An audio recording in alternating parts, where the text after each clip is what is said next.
move from Crest, and they're going to need all the help they can get. They're going up against one of the favorites of the league. Andy, this is a big game because this is the quote-unquote tiebreaker from the very first play day, but where are you putting both of these teams as we break this down? So I have gone for SCARZ between these two, and the reason why is because I feel like they are more put together as it currently stands. I don't think that by the end of the stage, the discrepancy between these two teams will be that far, to be honest. I really think that Crest is quite a promising roster, although they haven't been a 5 for as long as SCARZ have. So I think for today, experience might get the better of Crest.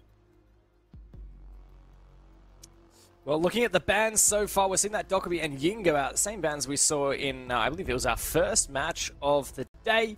Getting rid of some of those really powerful disruptors. For me, the biggest, probably most impactful ban here, though, would be the Azami. Azami is just so good at creating these power positions on Chalet.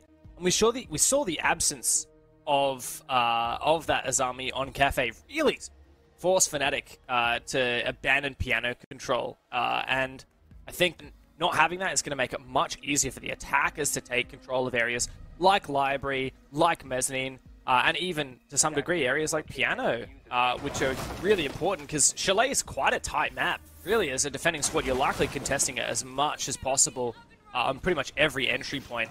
Not having that Azami is going to make it way more difficult to do so.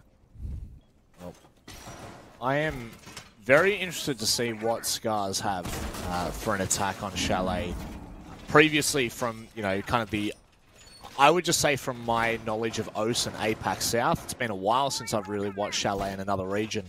But I do feel like it has actually lent a little bit attacker side. It's been a little bit more interesting than, say, your clubhouses and your cafes that have notoriously been defender-sided. So I am very interested to see what kind of start SCARZ get off to and whether they're going to be able to keep pace with the first half.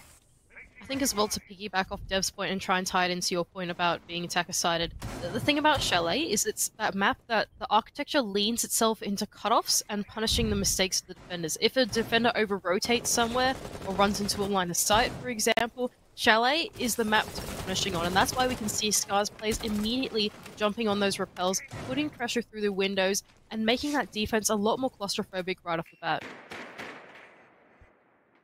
I like this rappel position as well. Well, Washo is inside for a second there. They're just sneaking at the moment. Looks like he might be keen to go up and play the balcony position. It'll be really tough now for Crest to hold on to a lot of this map control at the moment. Acerola playing on the mezzanine, but no real pressure on Library as of yet. Just SCARZ droning up the site, droning up some map control. The top floor above the site as well. Yeah, so SCARZ here looking for a solo-sided take into the top floor. They're not going to clear out Library at all. They're putting all that pressure on the defenders inside a bathroom, inside a master, and Rek with a really well-timed swing off the back of a flashbang is able to get the opening kill. That's big. That's a very big opening kill. It actually relinquishes a lot of pressure from Solar across, and that is a really good catch. Fishlike has to be so careful there. If he goes down, then the pressure kind of re-invites itself back to that side of the map. This is a great start for SCARZ. Yeah, and Acerola now really feeling this pressure. Is the only player left on the top floor for CGL. And meanwhile, SCARZ have actually taken so much control. You look at the position that Rex managed to get himself all the way up in Trophy. It's just a matter of time before Crest feel this pressure on the side. Acerola's actually managed to sneak back into office somehow and might be able to do something because of it. He's getting timed like crazy. Oh, finally! Does find the pick, but 2 players left now. SCARZ have such a significant man advantage to flood site. And that's exactly right? The one site player has to be careful for his life, but here's the Elder in hand, and it's the right gun to do it with, but not before being taken down by Rek. No, Acerola in a 1 versus 3 now as he makes his way back from a very tricky position. He's got to find the first pick, and then he's got to hope that he can make something work. While Shoy very lucky that he was already pre-aiming in that position, but Acerola, can he make this work? No. In fact, he stays alive for a second longer, but really with these positionings that SCARZ hold, this is just nowhere near possible. And it's done. It's dusted. Rek will, at the very least, close it out. And that is the first round confidently in the hands of SCARZ. Yeah, really good stuff from SCARZ on that early round, being able to isolate some of these positions of players upstairs and hunt them down, cut off their rotations, and start to put the hammer to the anvil. I always feel like when a team goes for a really unorthodox and aggressive defense hold like CGL did just then, with like the dining walls into lobby actually fully open with lines of sight, trying to play off shields, trying to play for the roam, you really need to linchpin off of these entries and off of that roam game, which SCARZ just dealt with quite handily.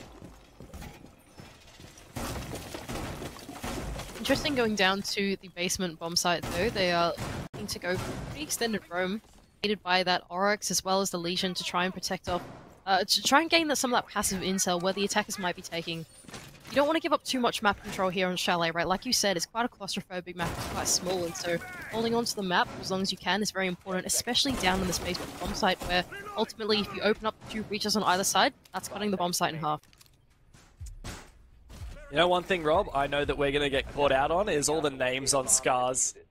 The without pronunciation of some of these guys, I mean, Washoy, the Thermite, like, yeah. Any English speaker that reads that, how do you get Washoy out of that? I don't know, but it's the right way to pronounce it. And also, like, it's not Data IU, it's Tayo. Tayo. Love that. Yeah. Have fun with that, guys. And it's not actually fish-like. No, it is fish-like. Here we go. This is going to be the opening pick. The opening little segment. SCARZ very early on, looking to take a little bit of mobile control. And it's not going to do anything dramatic just yet. I'm a big fan of teams putting the pressure on this defensive site when you've got a Thermite, when you've got that early hard breach. It just means that Crest have to be a little bit more honest in their defense. Keep in mind though, this defense is leaning very much into the roam, so there wasn't much to protect those walls at all. SCARZ electing to open that early, identifying that that's what Crest are going for, is immediately putting pressure on the site, but it's up to Crest here now, right? You want to play the strategy, so you don't want to fall back, right? You have to continue to play this room and get value out of it because that's what you're set up to do. What is the play here for Eclair? Just waiting for people to start pushing in. Lure to support as well. But it looks like Rek is just keenly watching on that long angle. Oh, yeah, I'm a big fan of the pressure that SCARZ are applying early on here. A formidable double hard breach lineup. This is really solid stuff. Yet to find a kill, but God, the information and kind of game that they've been able to play so far is pretty strong. Still very cautious of those roams, obviously. So the danger that SCARZ have got here is even if they want to hit the backside of the site, they need to be aware that the hatch is in fact open from Crest, right? So if there are any plays inside of Dining and inside of Trophy, they're going to be able to shut down the execute easily. But in comes the entry. Crest, though, have found a couple of picks of their own, and SCARZ are really struggling. As you said, Mandy, the hatch was open, the drop was prompt, and Crest do find their first round. A nice little two-piece there for the Legion of Eclair. Jeez, Mandy. When did your brain get that big? You know what I mean? Like, it's just... you got that foresight, you know what I mean? Saw it. Propsy. It's diff. It's diff. Here I am. I'm simpleton. I'm like, breach open. Good thing. That's why they put me exactly on that. Wrong. That's why I put my hand up on the host role. You know, that's my my copper mind coming out to play. That's I do like early pressure, but obviously that was very convincing from Crest. Very few rounds are ever that convincing in Siege, but that was one where I don't think there was any doubt. Once things started to hit the fan, I'm going to say things because, you know, we're PG here, unlike Xenox. You know, it really just goes south. The age-old game right on Chalet is, and on any map really, like, do you go kind of more direct or do you look to clear the roam? And in that round, the roam was so impactful for Crest. So now we're going to Master, and it looks like there's a lot of roamers downstairs in Dining, at least in the prep phase. We saw some cameras being set up as well by Lure. So this all kind of indicates to me that we're going to see, again, a bit of a roam game. Quite different scenario because it's not roaming above the bomb site, but roaming below it. Keep in mind, we've got 2 C4s, one from Lure, one from Acerola. You also don't have that Azami, which would typically make it more viable to hold on to Library. It's not an option, so you've got to get creative and hold below the bomb site instead. The other addition to this whole roam idea as well is that Solace has been banned out, right? And so playing those mid-round adaptations is a lot less viable for the defense, and then therefore on the attacking POV, it means that sweeping is made much more doable as well. Looks like for SCARZ, the idea is to go inside a big garage, open up these lines of sight, cut off the trophy stairs looking up into Solar. Typically this indicates a Solar push, but Lewis actually contesting it for now. Very dangerous. There we go. Thrown down now, so he's going to have to fall back. Problem is, I guess it's not... There's not going to be a massive impact from Lewis' behalf. Oh, wow. Ooh. Actually, they've just gone ahead and gone straight through Wreck. Was really lucky, just prepped by the Deagle. And now things have just absolutely broken. Crest, unfortunately, fall at the hands of individual battles.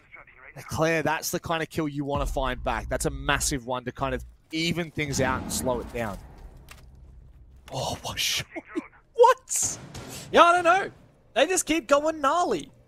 SCARZ have found so many picks, and it's forcing Eclair and Acerola to get a little bit aggressive now. 4v2 with over a minute left. SCARZ have solar control. They've got so many drones on these flanks. This is very unwieldy for the defense. Like you said, Dev, these guys in the man disadvantage now, Crest, they need to look for something. You can see that it's Eclair with Maestro trying to stick his head in all the windows. Look to see what he can get, and in fact he's creeping his way up towards the closet, very close to the push that SCARZ going for now. Oh. Again, probably need to see some heroics. Love that from Eclair, but is he going to be able to find the second? No, it's just not going to happen. Plant's going to go down here. Acerola not in a position, in fact, might well be. That's a sharp shot. Fishlike had plenty of places to be. Unfortunately, not going to pay dividends there. It's actually quite a rough position to play in, but well done using the flash to bait and the well-timed jump and peek. Perfect at the end, and SCARZ, these attacks are looking very handy. All the SCARZ clears are so well executed. Everything that they do together with like 2, 3, 4 people even. That bottom floor clear was so masterful from them. They had the trophy hop in at the same time as 2 through West Main, at the same time as someone coming down the solar stairs. It was just such a smart way of being able to clear out that bottom floor and make sure that no one can be down below playing C4s, no one's going to be down below as a threat for a flank or something like that. The method is fantastic from SCARZ. And now... Oh, sorry, no, you go, Dev. You got a bigger brain. Oh, I mean, I'm happy to hear your thoughts. I'm keen to hear your thoughts. I was going to say now, like, very early attack call out here for Crest. 3 rounds in, only trailing by 1, calling the tactical timeout.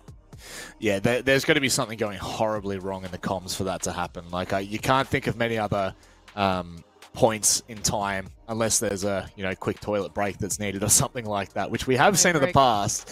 We've seen a quick toilet break before from some teams. I'm thinking Bliss from Oast, but I'm not going to call anyone out there. Like I'm not that guy. One thing I wanted to mention that I noticed in the first 2 rounds that I really didn't get a chance to keep track of in the third. SCARZ are losing drones, like they are bleeding drones in both of those rounds. However, what I tended to notice was the second SCARZ got the information, lost their drones, they were in where they wanted to be. So it's not like they're just throwing drones at the wall and they're finding a little bit of information, then they're waiting, another 30 seconds on top of that. Once those drones start to dissipate, once that intel starts to become what is a simple phrase as old, instantly I'm seeing SCARZ go, okay, we need to capitalize on this. Now, whether that has actually happened at all in the third round, I can't comment on. I'll probably keep track of that, but I'm a very big fan of how SCARZ have played this so far. I think it's kind of a testament to game sense in that way, Rob, to just piggyback off the point a little bit there. When you're a defender and you get droned out, what do, right? Do you stay in the position that you're in, or do you fall off? And I think when you're going for the roam clear, it's sort of intuitive that you don't have utility around you have to fall off. And SCARZ are using that connection in their intel and that game sense to say, okay, now we should hop in, right? Even though the intel isn't live, even though it is one-to-one when entry hopping in straight off the back of the drone, just by the mannerisms of the roam that Crest are playing, they can safely hop in and make that call. Well, now for this round, we're going back to that dining bomb site that was picked at the very first. And this roam was really just picked apart by SCARZ so easily previously. Players on the top floor roaming. Looks like this time, with quite a different setup. Very loose, it looks like, but there's good information for SCARZ early on. Washo just outside the main door. Already used one clutch drone, but I'm not sure what he managed to achieve with it. Whether he managed to get that default camera inside a fireplace, which a lot of teams will try and target. But one thing he has got is Choppy's number, taking him down on this early aggression, and Washo has actually managed to get this clutch all the way into sight. To no avail. Oh well, it was a nice thought. It was there. It was there. And I think Choppy was getting cut off on the rotate back up. Yeah, as he's come from basement after that initial contact. Completely cut off and absolutely nowhere to go. Wreck shuts down Eclair. And now Crest, once again, this is a really troublesome round. Really ambitious from Crest, trying to hold on to essentially what was the entire map. They had plays inside a library, plays in mezzanine, all the way down in the basement, all the way down the other side of Trophy. It was very one-to-one-to-one. There was no one that was close enough for refrags to play crossfires. And SCARZ really leaning into that and making crossfires of their own, double jumping in through library, that type of thing. They're always going to be in the man advantage, isolating these one-to-one defenders. And this info game has just been phenomenal for SCARZ as well. There's two drones being flicked between on-site, calling out these players' positions. Now the Rotero not only can get info of its own, but also open up rotates to move on to site. As soon as this shield has been dispatched with, and Whiskey is feeling a bit of pressure, that is when SCARZ will be ready to execute.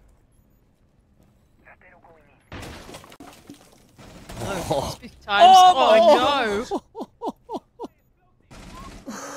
Oh, Ace Arola never shy of getting aggressive there. And again, why not? If you're going to do it, just go ahead and send it. Don't hold back. Are you now? Might be able to cut that rotate offer. In fact, might get caught with a flash in hand! Still finds the kill!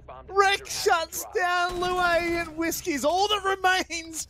What is going on? The seesaw of a round that is round 4 may still have something left in it. Whiskey holding onto the headshot angle. Oh, not like this. A 1 versus 4 gone awry. This could be horrific. Whiskey now has to play and play for spoils.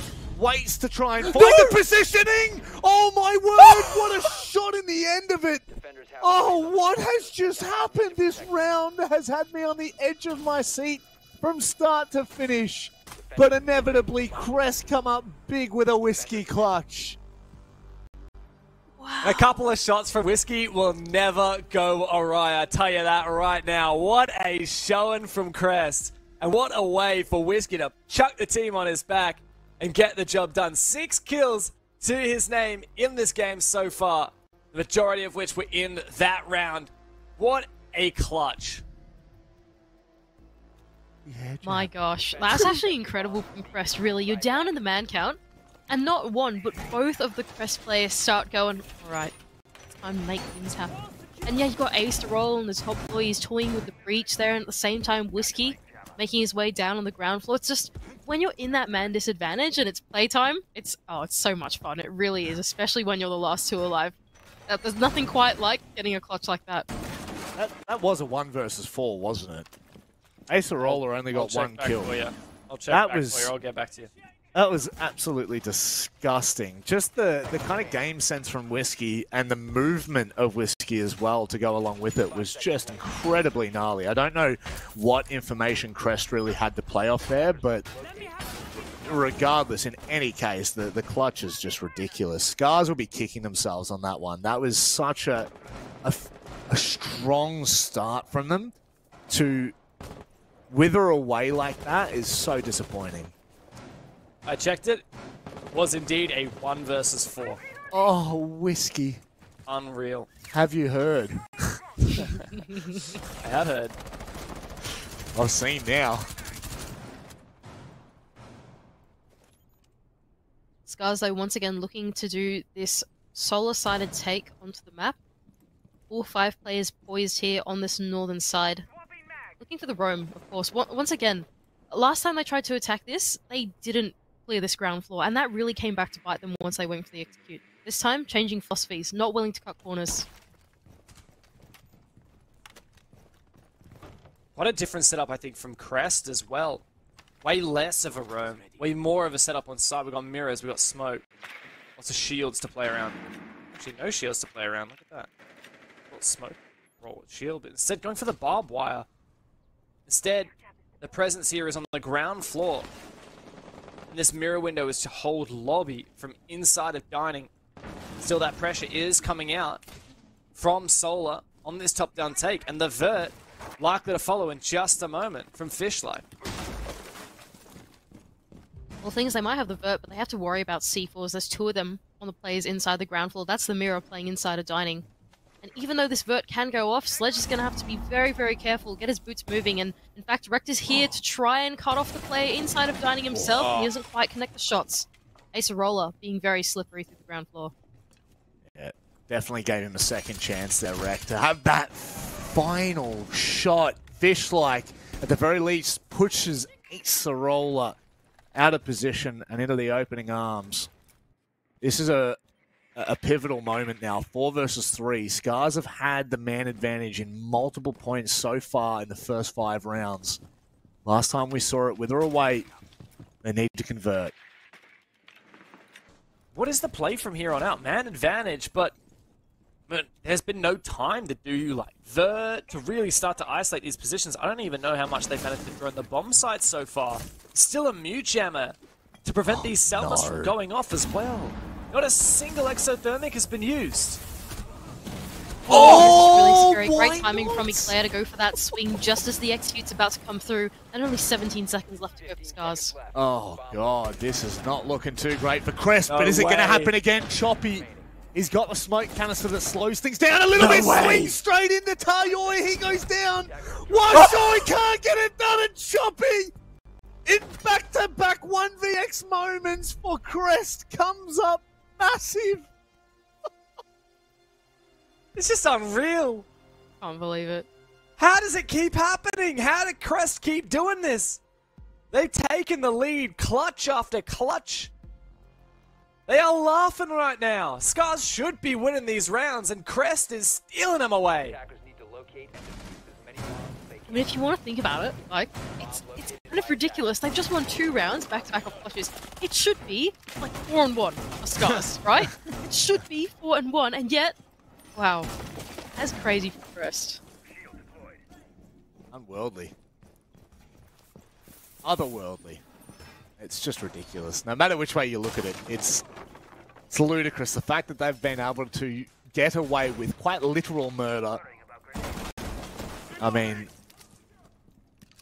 there's something else to this now, but I mean, you've seen it a lot of times in a lot, I mean, I'm just going to say a lot of different esports as well as in Siege games, where just a couple of clutches can really break mental games. And SCARZ in every single round so far have really been dominant and have shown that they, I mean, this should, without a question, be 4-1. And we should be sitting here saying how Crest is out of this game and now we're going to wait for the second half.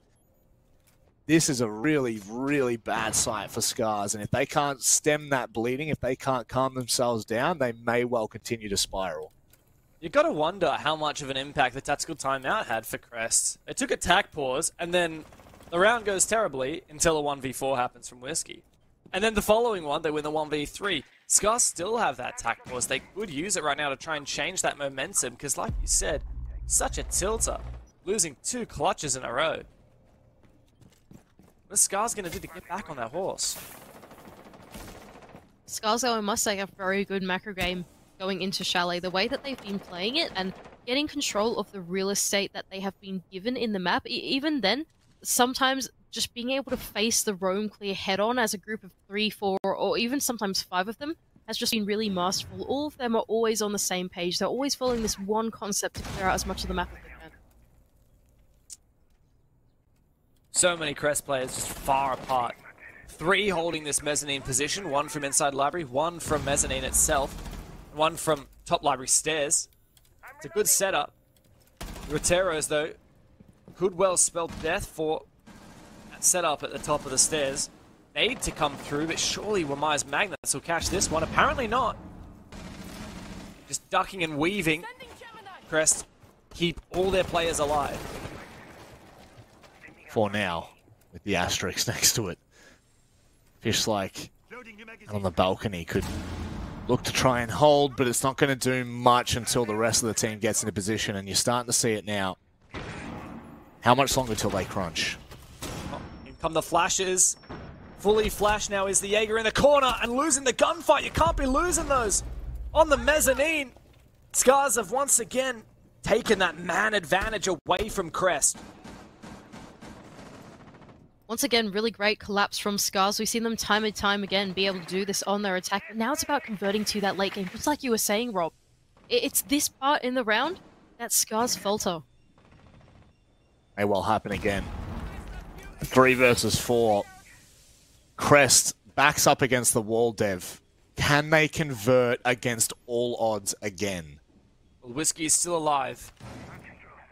Still with one smoke left in pocket. Thrown out now. SMG-11 in hand. Full flashed by that flashbang. Tayo moves on in and easily dispatches with the final players of Crest. The SCARZ, they manage barely, just barely, to even up this half. Oh. That was a scary one. Even then, a 3 versus 4. We've seen a lot worse than that so far this half, but that's much better from SCARZ. I think that is what I expected in the last 2 rounds prior to that. So, Mandy, when you look at this, really 5-1. Like, you know, it wouldn't surprise me to see SCARZ come out the other side of this, move to their defense, and almost keep it clean. Yeah, I think one of my favorite things about SCARZ, I think it really shows in this particular series as well, is how composed they are as a team. They have such characteristic attacks where they all hold out, they dial it back, and they're super disciplined, and then they all go at the same time, but they don't let that get to their head, you know? They don't carry on the momentum through the rest of the round. They immediately dial it back, they immediately go straight back to playing disciplined game, until Pion, who's the IGL, calls it, and then they go in again. It's just this fantastic, like, back and forth, like fast and slow, then fast and slow. That SCARZ communicates so efficiently, and they are so good at it. Now, sometimes it does come down to some time detriment in the late game. It can mean that they take a lot of time to get through the map, but their coordination is, in my opinion, certainly unmatched in Japan League. You know what? It's, you know, like, it's something that we used to see a lot back in the day of the 20-second meta, and it's still true now, even when it's late round. It can be as late as you want, as long as the entire team commits to it. You know, the issue that you have, like you're saying, is when you start to have those missing pieces of the puzzle, or players start to kind of stagger in a little bit too late. And I honestly, in the 1 versus 4, that's kind of what happened for Choppy. They just staggered in 1 versus 4.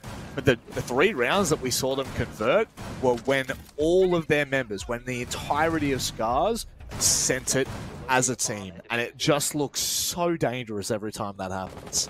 It's always better to commit to a bad plan with 5 players instead of 5 different good plans without actually synchronizing together. You didn't mess that one up. I got you. I'll gas you up. The real red flag for me is historically Crest. I mean, they've played this map quite a number of times in recent history, 4 times the last 6 months, but they do typically really struggle on this attacking side. Only a 31% attack win rate. So SCARZ really have their work cut out for them here. That should be quite favoured to take this off. Crest, looking to do a sweep across the map, but look at that. They've got the drones in and realizing, actually, if we go for a sweep here, we could be facing the entire defense of SCARZ. 1.5x on that Aruni DMR. Not only that, but the player Rex sitting on top of the Lizarbi says as well, is hunkering down that hallway. It's going to make this library into hallway control very challenging for Crest, and honestly, I feel like they're really playing into the defense of SCARZ here. Pion could be a little bit of an annoyance for SCARZ, especially if they decide to approach this more so from Fireplace, but Lua still pretty much honed in over at Library, so it still feels a little bit disjointed from Crest in terms of what they're trying to achieve. However, as it starts to come together, as they start to pinch these players in, SCARZ are going to have to make a decision. How much longer are they going to stay, you know, kind of with Pion that far away from the rest of the squad? And honestly, I completely rate this idea that Crest have gone for. They've seen what's going on the other side of the map, and they've gone, no, take the diffuser over to Solar side instead. Oh, that's beautiful. That's what you and want to see. play the cutoff. That's a perfect plan, right? mean, you got so many players from SCARZ extending into this display hallway, so absolutely start putting pressure on multiple facets of the map. Force SCARZ to move and cut them off. It's already worked for one. Still 2 players here on the south side of the map. Acerola considering moving on in, but it was misinformed. There was no information to back it up. Pion now has already found one, and it's getting difficult now for CGL to hack it. It's just Choppy left in a 1v3, moving in through Solar. Up to Bathroom. Have to swing this corner, and Tayo is there ready to receive. Tries to back up a little bit, 25 seconds. And SCARZ are giving Choppel absolutely nothing to work with here. I think rightfully so as well, right? It's Choppy. You've seen him 1v4 before, you don't want to give him anything this time, and 10 seconds now to play with, no diffuser in hand. Attackers have recovered their diffuser. 5 seconds to go. It's almost just worthy to sit back and talk, hey Dev. Yeah, there you go. That's There all you go. For a second, Mandy, I admit I thought you were doing the 20 seconds left. No diffuser in hand, what do you do? Doing the Pengu special. Good grief. We can't do that. We're not an NA. Is he an NA? That's what he's doing now, isn't he? I mean, he's living in Denmark. Oof. Living the dream. Yeah. I did that. I I could. feel like for them, for Crest in that round, it felt like such a good idea to go and rotate over to the other side, but by the time that they were able to actually get there and try and make things happen in the server, there just simply wasn't enough time. They had all the my discs still up, you've got your Jaegers. There were still a lot of disciplined anchors on the side of SCARZ. They were able to shut down the repels as they came in. Pion as well, like just playing from far, you know, regardless of whether you want to approach that roam or not, you've seen them on cam, and then to later find 2 kills is just, it's very frustrating, very infuriating, especially when, as you say, they've committed to a different side altogether. And it felt like once they caught Acerola trying to rotate across, that might have been kind of like, not Acerola, who was it they caught on the rotate? So, wow, Shoy at the very start of the round? I can't remember. So. Yeah, whoever it was that was trying to rotate, I thought, yeah, this is good. They've cut off the rotates now. There's 2 players off site. That means they've only got to deal with 2. But yeah, it is crazy how quickly things can fall apart. And now for Crest, this is where things will really get difficult because SCARZ are comfortable on their defense. They've just shown that they're very comfortable. And if Crest aren't able to kind of hone that in and rope it in for SCARZ, it will roll out of control, as I feel like it already is. Well, it might be your favourite though again, Rob. Early Oh, here we pressure. go. Early pressure on the bomb site. Play-by-play cast it for me, Mandy. God, they've opened the wall. What do you want me to say? Give it a growl in there. Find a way, Mandy. Find a way. There's a drone at the bomb site. Oh, there we go. Disgusting. Filthy. There's Gustin. It's a pretty good start here for Crest, just ticking some of the tick boxes, but the roamers are well and truly alive. It's like a bit of a rotation here. So you can see outlines of players all the way on the top floor on for this roam. Very far and wide is the SCARZ presence. Player up in library, player upstairs on the other side of the map, but Pion taking a bit of damage now. As the E1D locks people in place. Hang on a second! Rob, they're in the bomb site! The plant's going down! Well, I guess that's the problem when you leave the breach open. Choppy's been able to find one. Acerola trying to cut off Blue, but it won't make a difference. Fishslike finds something in response, but now he's stuck in a corner. I don't know if he's going to be able to get out of this. And with another player down, he's the only hope. He's the last hope. There's no more hope. Crest very quickly shut down what was a little bit of cheeky nuisance from SCARZ. And we got a game on our hands. Love it. Had to happen. Well, So I would love to break that down. I have no idea what happened, to be honest. I have absolutely not a clue. You know what? They just did what I said to do last time. They listened. You know, they just went bang.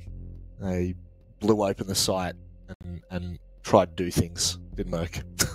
SCARZ was stuck. I mean, that's the problem when you have players in 4 different corners of the map. Yeah. Just about no one to support the Plantanile on the bomb site.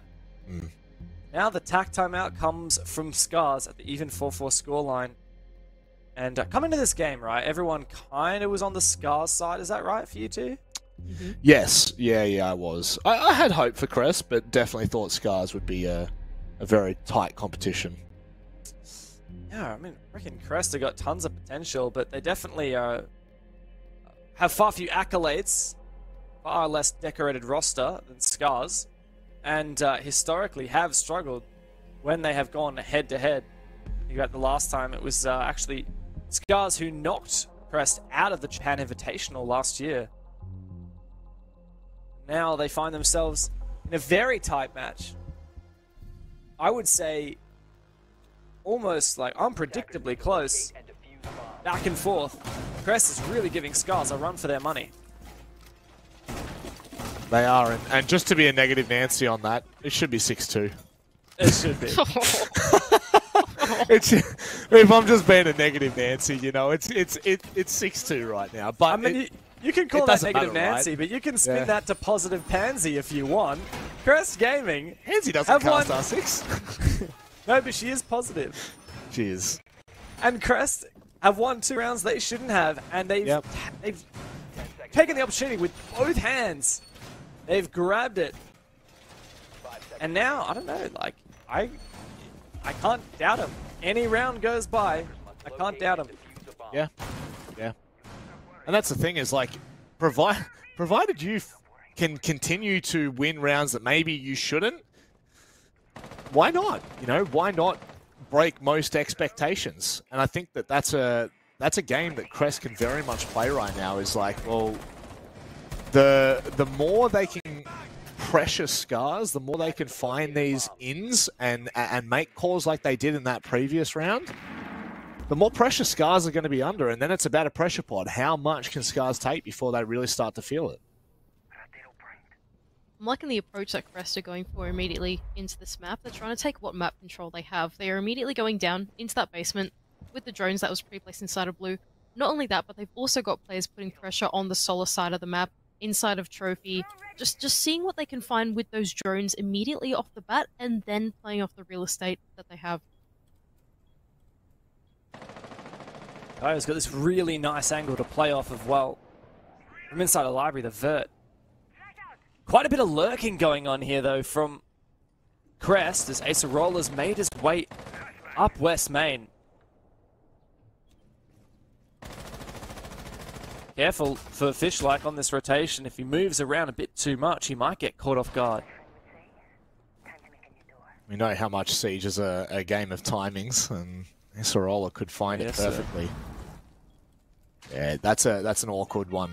But I do like the way we're seeing Crest approach this. They are starting to suffocate a lot of those areas that they've had to contend with prior, and there we go. Choppy's been able to find Fishlike down toward Dining. Choppy can find a second on the wreck as well, running around the Mez. Doesn't make a difference! Choppy goes mental! 3 kills just in quick succession, and SCARZ are left scrambling. There's absolutely no way. We've seen SCARZ in a pinch before, but I don't know if they've got what we saw from Whiskey. These clutches have all been for Crest. It's time for SCARZ to pull off a 2v4 of their own. Oh, and this has got to be the hardest bomb site to do it on, right? It's so claustrophobic. Everywhere that you run around, there's an attacker that's there. In the hallway, there where you're immediately Tayo being taken down, and Pion as well. No. Oof. It's not to be. Again, I do like Crest's approach in that round. They had a lot of different players in a lot of different positions, putting pressure points, putting pressure on pressure points for SCARZ, and inevitably that's going to force someone to try and rotate or for someone to try and make a play from the defense. When you've got players that are roaming all the way across toward Dining, Kitchen, something inevitably is going to have to happen when you're a defender. Like, generally you're not just going to see a player sit there and hope that they don't get killed. And then it all fell apart. But, I mean, credit to Choppy hitting 2 really quick shots right after finding the opening kill. And in my opinion, it's actually the right way to play Chalet. Chalet is not that big of a map, especially not compared to your Clubhouse, like even your Oregons, your Banks, that kind of thing, right? it's a very achievable map to actually take full control of, and that's why when we see teams play Chalet, they situate all their drones and all their intel surrounding the entire map, and then they pick their point of attack. They just try and take as much real estate as they can right off the bat, and it's actually not something that SCARZ did when they're on their attack, right? They went for something a lot more linear. They put all their 5 players on one side. It was quite telegraphed, whereas Crest, this is a much more advanced way of connecting your players together, connecting the dots and rendezvousing in one point in the map. Hey, what's that operator lineup, Crest? Like, literally, what is that? You got Grim sends Blitz, Amaru, Lion. If that doesn't hint at some absolute shenanigans, I don't know what does. Look at this lineup. The bees are on their way, says Choppy. I'm scared. Hold me, Dev. Hold me. Is the Amaru going to go up the hatch? They're clearing Wine Cellar. It must be, so that Amaru can come up the hatch. Oh, they're going to have to drone it very cautiously right now. Wreck, tucked away behind Snowbill, where the bins are, and if it's not droned properly, he will go undetected and unnoticed. I don't think it'll matter. So close, and in it comes the Blitz. The first in the building with the cover of the Sens, and Lua is straight up and into the bomb site. Thank you very much, Garuhook. It's time to get the job done. Choppy's done some serious work. Whiskey's on the cutoff, and Fishlike upstairs has got all to do. 1 versus 5 against one of the most frustrating set of operators you could ask for. Good luck, mate. Good luck. I just don't see this one happening. There's 1 kill, bit of damage received. The Blitz has gone down, but the Bees reside.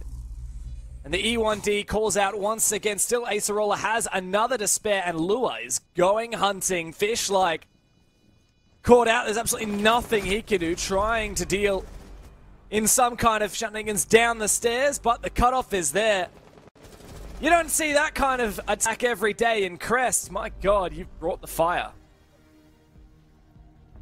I really like that from Crest. I think the tell for Crest of success in that attack was that they didn't telegraph what they were going to do. Sometimes rushes like that don't quite work because the defense has heard a gun, or that they've heard that, like, okay, there's probably a Ying there, okay, that's a Sens, you know?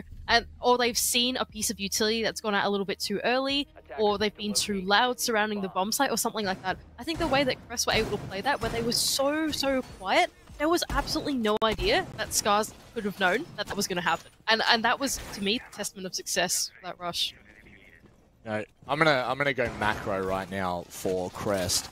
The pickups of Choppy and Lue, it's been, like, in this match in particular, I didn't get a chance to watch last night's game in detail, but you can see the synergy and the firepower that this team has when both of these players are on. Like, Choppy has had so many impact frags throughout this entire match.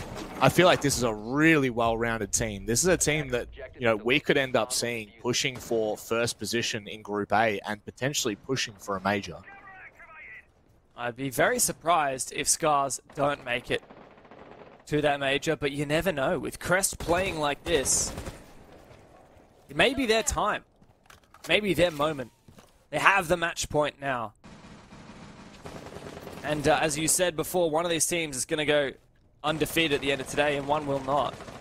And it's looking more and more like SCARZ are going to cop their first L, and Crest are going to remain undefeated here in their group.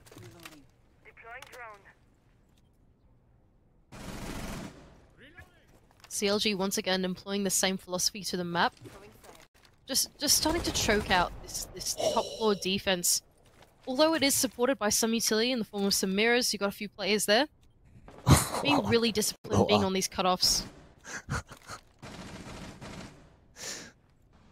That sucks. Definitely was What's not this? meant. Sorry, continue. I was going to say, what is this? Acerola actually managed to get inside. Valcam spotted. Also saw Pyon fall off downstairs quite a bit before. Acerola so close to marching up on this mezzanine position. Is Washai ready for it? Absolutely not. That is one way to clear the position.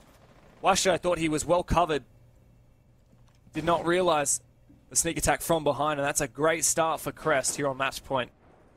I mean, that's just alleviated all that roam pressure, right? Now Crest can really start to put attention towards site. Is Rek... Oh no, Fishlike's still up. And was Rek as well? Yeah, I think he is. He's about to be spotted out and about to be taken down as well. Incredible pressure from the vertical there. Crest are really playing nearly every aspect of this game to a T on their attack.